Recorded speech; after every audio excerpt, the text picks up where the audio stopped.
Hi hello welcome to my YouTube channel. ನಾನು ನಿಮ್ಮ ಗೆಳತಿ ಚೈತ್ರ ರಾಜಮೂರ್ತಿ. ಮಕಾನ ಅಂದರೆ ನಿಮಗೆ ಗೊತ್ತೇ ಇರುತ್ತೆ, ಲೋಟಸ್ ಸೀಡ್ಸ್ನ ಯೂಸ್ ಮಾಡಿಕೊಂಡು ಗ್ರೇವಿನ ಮಾಡೋದು ಹೇಗೆ, ಟೇಸ್ಟಿಯಾಗಿ ಮಾಡೋದು ಹೇಗೆ, ಈಸಿಯಾಗಿ ಮಾಡೋದು ಹೇಗೆ ಅಂತ ತಿಳ್ಕೊಳ್ಳೋಣ. ಹಾಗೆ ಇದ್ರ ಬೆನಿಫಿಟ್ಸ್ನ ಕೂಡ ನಾವು ತಿಳ್ಕೊಳ್ಳೋಣ. ಇದಕ್ಕೆ ಬೇಕಾಗಿರುವಂಥ ಇಂಗ್ರೀಡಿಯೆಂಟ್ಸ್ ಯಾವ್ದ್ಯಾವುದು ಅಂತ ನೋಡ್ಕೊಳ್ಳೋಣ ಬರೋಣ ಬನ್ನಿ. ನೋಡಿ, ಫಸ್ಟು ಮಕಾನ, ಹಾಗೆ ಸೋಂಪು, ಅಜ್ವಾನ, ಗೋಡಂಬಿ, ಏಲಕ್ಕಿ, ಚಕ್ಕೆ, ಲವಂಗ ಮತ್ತು ಹಾಗೆ ಸ್ಪೈಸೀಸು, ಸ್ವಲ್ಪ ಈರುಳ್ಳಿ ಮಸಾಲೆಗೆ, ಶುಂಠಿ, ಬೆಳ್ಳುಳ್ಳಿ, ಕರಿಬೇವು, ಕೊತ್ತಂಬರಿ ಸೊಪ್ಪು, ಟೊಮೆಟೊ, ಹಾಗೆ ಪನ್ನೀರ್ ಕೂಡ ಯೂಸ್ ಮಾಡ್ಕೋಬೋದು. ಗೋಡಂಬಿ ಎಲ್ಲನೂ ಇಟ್ಕೊಂಡಿದ್ದೀನಿ. ಒಂದು ಪ್ಯಾನ್ ಇಟ್ಕೊಳ್ಳೋಣ. ಪ್ಯಾನ್ ಇಟ್ಟು ಅದಕ್ಕೆ ಒಂದು ಸ್ವಲ್ಪ ತುಪ್ಪ ಹಾಕ್ಕೊಳ್ಳೋಣ. ಈ ತುಪ್ಪದಲ್ಲೇ ನಾವು ಮಕಾನನ ಸ್ವಲ್ಪ ರೋಸ್ಟ್ ಮಾಡ್ಕೊಳ್ಳೋಣ. ನೋಡಿ, ಇದರಿಂದ ತುಂಬ ಹೆಲ್ತ್ಗೆ ಒಳ್ಳೆಯದು ಈ ಮಕಾನ. ಇದರಿಂದ ಒಳ್ಳೆ ಹೈ ನ್ಯೂಟ್ರಿಯೆಂಟ್ಸ್ ಇರುತ್ತೆ, ಇದರಲ್ಲಿ ಫೈಬರ್ ಇರುತ್ತೆ, ಆ್ಯಂಟಿ ಆಕ್ಸಿಡೆಂಟ್ ಇರುತ್ತೆ, ಹಾಗೆ ವೆಯ್ಟ್ ಮ್ಯಾನೇಜ್ಮೆಂಟ್ಗೂ ಕೂಡ ಇದು ತುಂಬ ಒಳ್ಳೆಯದು. ಹಾಗಾಗಿ ಇದನ್ನು ಹಾಗೇ ತಿಂದರೆ ಮಕ್ಕಳಿಗೆ ಇಷ್ಟ ಆಗಲ್ಲ. ಆದರೆ ಈ ರೀತಿಯಾಗಿ ಯಾವುದಾದ್ರು ಒಂದು ಸ್ಪೈಸಿಯಾಗಿ ಗ್ರೇವಿ ಥರ ಮಾಡಿಕೊಟ್ರೆ ಚಪಾತಿ, ರೊಟ್ಟಿ, ಹೀಗೆ ಎಲ್ಲದಕ್ಕೂ ಚೆನ್ನಾಗಿರುತ್ತೆ. ರೈಸ್ಗೂ ಕೂಡ ತುಂಬ ಚೆನ್ನಾಗಿರುತ್ತೆ. ನೋಡಿ, ಗೋಡಂಬಿ ಕೂಡ ತುಪ್ಪದಲ್ಲಿ ಹುರಿದಿಟ್ಕೊಂಬಿಡೋಣ. ಸ್ವಲ್ಪ ಹಾಗೆ ಕೆಂಪಾಗೋವರೆಗೂ ರೋಸ್ಟ್ ಮಾಡ್ಕೊಳ್ಳೋಣ. ನಂತರ ಅದೇ ಪ್ಯಾನ್ಗೆ ಸ್ವಲ್ಪ chilli powder, garam masala powder, ಸ್ವಲ್ಪ ಬೇಕಿದ್ದರೆ ಸಾಲ್ಟು ಕೂಡ ಹಾಕ್ಕೊಂಡು ಪನ್ನೀರನ್ನು ಕೂಡ ಸ್ವಲ್ಪ ರೋಸ್ಟ್ ಮಾಡಿಕೊಂಡು ಇಟ್ಕೊಳ್ಳೋಣ. ಪನ್ನೀರು ಕೂಡ ಹೆಲ್ತಿಗೆ ತುಂಬ ಒಳ್ಳೆಯದು. ಹಾಗಾಗಿ ಈ ಥರ ಯಾವುದಾದ್ರೂ ಗ್ರೇವಿ ಮಾಡಬೇಕಿದ್ರೆ ತುಂಬ ಚೆನ್ನಾಗಿರುತ್ತೆ. ಇದನ್ನು ಯೂಸ್ ಮಾಡ್ಕೊಳ್ಳಿ. ನಂತರ ಅದೇ ಪ್ಯಾನಿಗೆ ಸ್ವಲ್ಪ ಆಯಿಲ್ ಹಾಕ್ಕೊಳ್ಳೋಣ.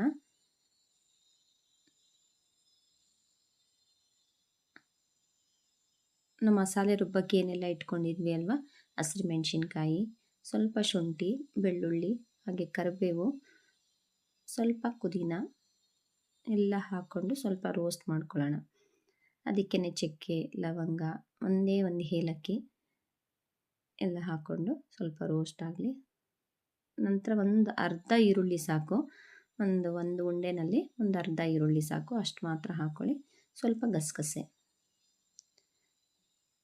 ಸ್ವಲ್ಪ ಆಯಿಲಲ್ಲೇ ಎಲ್ಲ ಫ್ರೈ ಮಾಡಲಿ. ನಂತರ ಅದಕ್ಕೆ ಟೊಮೆಟೊ ಕೂಡ ಮಿಕ್ಸ್ ಮಾಡ್ಕೊಳ್ಳೋಣ.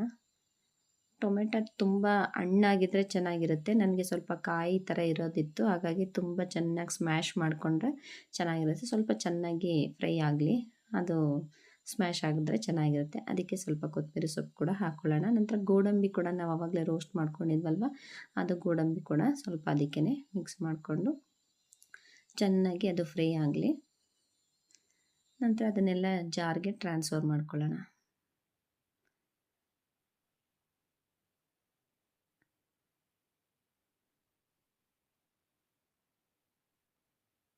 ನೋಡಿ, ಈ ಥಿಕ್ನೆಸ್ ಬಂದಿದೆ. ಈ ಥರ ಗ್ರೇವಿಗೆ ನಿಮ್ಗೆ ಎಷ್ಟು ಬೇಕೋ ಆ ಥರ ನೀರು ಹಾಕ್ಕೊಂಡು ಅದನ್ನು ರುಬ್ಬಿಟ್ಕೊಳ್ಳಿ. ನಂತರ ಒಂದು ಪ್ಯಾನ್ ಇಟ್ಕೊಂಡು ಸ್ವಲ್ಪ ತುಪ್ಪ ಹಾಗೆ ಸ್ವಲ್ಪ ಎಣ್ಣೆ ಕೂಡ ಎರಡೂ ಕೂಡ ಹಾಕ್ಕೊಳ್ತೀನಿ. ಸ್ವಲ್ಪ ಕಾದ ನಂತರ ಅದಕ್ಕೆ ಒಂದೇ ಒಂದು ಏಲಕ್ಕಿ ಕಾಯಿ, ಒಂದರಿಂದ ಎರಡು ಪಲಾವ್ ಎಲೆ ಹಾಕ್ಕೊಳ್ಳೋಣ. ಸ್ವಲ್ಪ ಸೋಂಪು ಒಳ್ಳೆ ಸ್ಮೆಲ್ ಕೊಡುತ್ತೆ, ಹಾಗೆ ಡೈಜೆಷನ್ಗೂ ಕೂಡ ತುಂಬ ಒಳ್ಳೆಯದು. ಹಾಗಾಗಿ ಯಾವುದೇ ಗ್ರೇವಿ ಮಾಡಿದ್ರೂ ಇದನ್ನು ಯೂಸ್ ಮಾಡಿಕೊಂಡ್ರೆ ಚೆನ್ನಾಗಿರುತ್ತೆ. ಪಲಾವ್ಗೆ ಮತ್ತು ಯಾವ್ದಾದ್ರು ಗ್ರೇವಿಗಳು ಮಾಡಿದ್ರೆ ಸ್ಪೈಸಿಯಾಗಿ ಚೆನ್ನಾಗಿರುತ್ತೆ. ಸ್ವಲ್ಪ ಸ್ಪೈಸೀಸ್ ಎಲ್ಲ ಇಟ್ಕೊಂಡಿರೋದ್ರಿಂದ ನಿಮ್ಗೆ ಎಷ್ಟು ಬೇಕು ಅಷ್ಟು ಹಸಿರು ಮೆಣಸಿನ್ಕಾಯಿನ ಹಾಕ್ಕೊಳ್ಳಿ. ಹಸಿರು ಮೆಣಸಿನ್ಕಾಯಿ ಕೂಡ ಗ್ಯಾಸ್ಟ್ರಿಕ್, ಹಾಗಾಗಿ ಎಷ್ಟು ಬೇಕು ಅಷ್ಟನ್ನೇ ಯೂಸ್ ಮಾಡಿ. ತುಂಬ ಸ್ಪೈಸಿಯಾಗಿದ್ರೂ ಮಕ್ಕಳು ಇಷ್ಟಪಡಲ್ಲ, ತುಂಬ ಖಾರ ಇದ್ರೂ ಇಷ್ಟ ಆಗಲ್ಲ. ನಂತರ ಈರುಳ್ಳಿ ಎಲ್ಲ ಹಾಕಿ ಸ್ವಲ್ಪ ರೋಸ್ಟ್ ಆದ ನಂತರ ನಾವು ಮಸಾಲೆ ಏನು ರುಬ್ಕೊಂಡಿದ್ವಿ ಅಲ್ಲ, ಆ ಮಸಾಲೆ ಕೂಡ ಆ್ಯಡ್ ಮಾಡ್ಕೊಳ್ಳೋಣ. ಫೈನ್ ಪೇಸ್ಟ್ ಮಾಡ್ಕೋಬೇಕು ಮಸಾಲೆ. ಆ ಜಾರನ್ನು ತೊಳೆದು ಅದರಲ್ಲಿರೋ ನೀರನ್ನು ಹಾಕೊಂಬಿಡೋಣ. ನೋಡಿ, ಆ ಥಿಕ್ನೆಸ್ ಇರಬೇಕಾದ್ರೆ ಅದಕ್ಕೇ ಸ್ವಲ್ಪ chilli powder, garam masala powder, ಸ್ವಲ್ಪ ಅರಿಶಿನ ಎಲ್ಲ, ಅದು ಒಳ್ಳೆ ಕಲರ್ ಕೊಡುತ್ತೆ. ಹಾಗಾಗಿ ಅದನ್ನು ಕೂಡ ಯೂಸ್ ಮಾಡ್ಕೊಳ್ಳೋಣ. ಗ್ರೇವಿ ನಿಮ್ಗೆ ಯಾವ ಥರ ಬೇಕು ನೋಡಿ, ಥಿಕ್ನೆಸ್ ಜಾಸ್ತಿ ಬೇಕು ಅಂತಂದರೆ ಹಾಗೇ ಇರಲಿ, ಇಲ್ಲಾಂದರೆ ಸ್ವಲ್ಪ ನೀರನ್ನು ಮಿಕ್ಸ್ ಮಾಡ್ಕೊಳ್ಳಿ. ಚಪಾತಿಗೆಲ್ಲ ಆದರೆ ಸ್ವಲ್ಪ ಗ್ರೇವಿ ಜಾಸ್ತಿ ಬೇಕಾಗುತ್ತೆ. ಹಾಗಾಗಿ ನೋಡಿಬಿಟ್ಟು ನಿಮಗೆ ಎಷ್ಟು ಬೇಕೋ ಅಷ್ಟು ಥರ ನೋಡ್ಕೊಂಡು ಹಾಕ್ಕೊಳ್ಳಿ ನೀರನ್ನು. ನಂತರ ಒಂದು ಮಿಕ್ಸ್ ಕೊಟ್ಟು ಸಾಲ್ಟು ಕೂಡ ನೋಡಿಬಿಟ್ಟು ಆವಾಗಲೇ ಹಾಕ್ಕೊಳ್ಳಿ. ನೀರು ನಿಮ್ಗೆ ಎಷ್ಟು ಬೇಕಷ್ಟು, ಥಿಕ್ನೆಸ್ ಜಾಸ್ತಿ ಬೇಕಾ ಕಡಿಮೆ ಇದ್ದರೆ ಸಾಕಾಗುತ್ತಾ ನೋಡಿಬಿಟ್ಟು ಹಾಕ್ಕೊಳ್ಳಿ. ನಂತರ ಸ್ವಲ್ಪ ನಿಮಗೆ ಒಂದು 2ರಿಂದ 3 ಟೀ ಸ್ಪೂನಷ್ಟು ಮೊಸರು ಕೂಡ ಹಾಕ್ಕೊಳ್ಳೋಣ. ನಾವು ಆಗಲೇ ಮಖಾನ ಎಲ್ಲ ರೋಸ್ಟ್ ಮಾಡಿ ಇಟ್ಕೊಂಡಿದ್ವಿ ಅಲ್ಲ, ಆ ಮಖಾನನ ಇವಾಗ ಆ್ಯಡ್ ಮಾಡ್ಕೊಳ್ಳೋಣ. ಅದು ಸ್ವಲ್ಪ ಕುದಿಬೇಕಾದ್ರೇ ಗೋಡಂಬಿ ಎಲ್ಲ ನಾವು ಹುರಿದಿಟ್ಕೊಂಡಿದ್ವಲ್ಲ ಅದನ್ನು ಕೂಡ ಹಾಕ್ಕೊಳ್ಳೋಣ. ಪನ್ನೀರು ಎಲ್ಲ ಒಂದು ರೌಂಡ್ ಮಿಕ್ಸ್ ಕೊಟ್ಬಿಡೋಣ.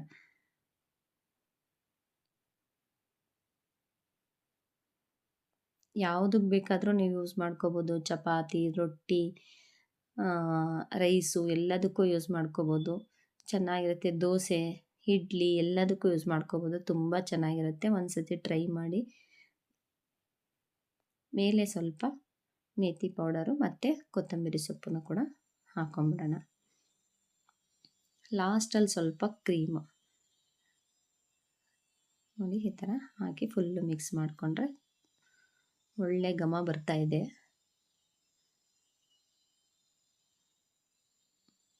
ಸ್ಟವ್ ಆಫ್ ಮಾಡಿಕೊಂಡು ಸರ್ವ್ ಮಾಡ್ಕೊಳ್ಳೋಣ. ನೋಡಿ ಎಷ್ಟು ಚೆನ್ನಾಗಿದೆ, ಒಳ್ಳೆ ಕಲರ್ ಬಂದಿದೆ, ಒಳ್ಳೆ ಸ್ಮೆಲ್ ಬರ್ತಾ ಇದೆ. ನೀವು ಕೂಡ ಟ್ರೈ ಮಾಡಿ. ಹಾಗೆ ಯಾರೆಲ್ಲ ನನ್ನ ಚಾನಲ್ನ ಫಸ್ಟ್ ಟೈಮ್ ನೋಡ್ತಾ ಇದ್ದೀರಾ ಅವರೆಲ್ಲ ಪ್ಲೀಸ್ ಸಬ್ಸ್ಕ್ರೈಬ್ ಮಾಡಿ, ಹಾಗೆ ಬೆಲ್ ಬಟನ್ನ ಒತ್ತೋದಂತೂ ಮರಿಬೇಡಿ. Thank you for watching.